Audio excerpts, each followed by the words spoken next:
tous et à toutes.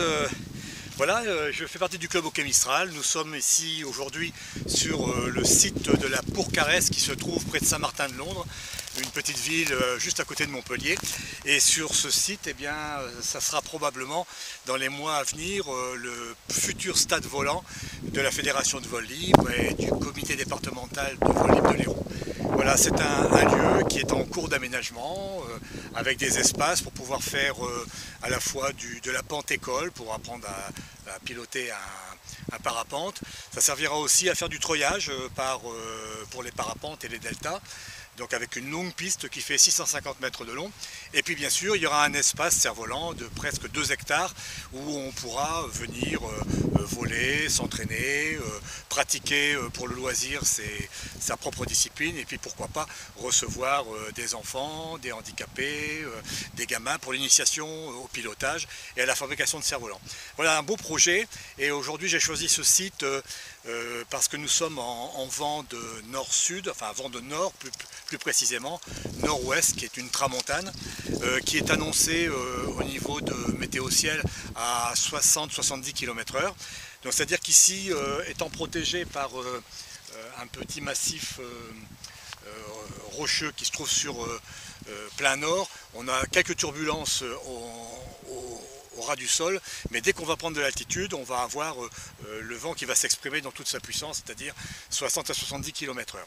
Alors, mon but ici est de tester deux nouveaux cerfs-volants que j'ai appelés les cerfs-volants Cap Extrême.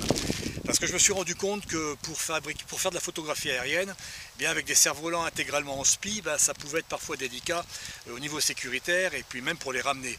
Et que des cerfs-volants de 2 mètres carrés peuvent avoir une traction tellement importante qu'on a beaucoup de mal à les ramener et c'est pas très prudent quand on fait de la photographie aérienne et pour le cerf-volant et pour soi-même et pour les autres.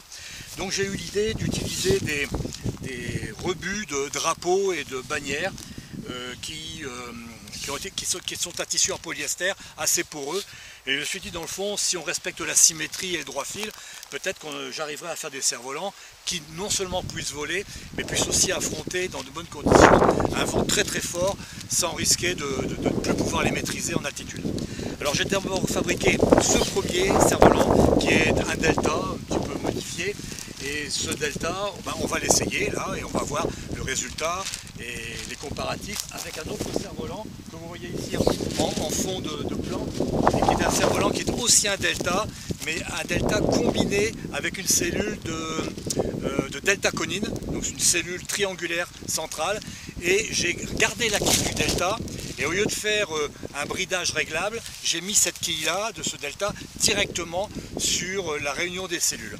Alors ça c'est de la théorie, on va voir maintenant en pratique et je pourrai donner mes sensations et vous pourrez voir également le comportement de ces cerfs-volants en vol. Allez, c'est parti.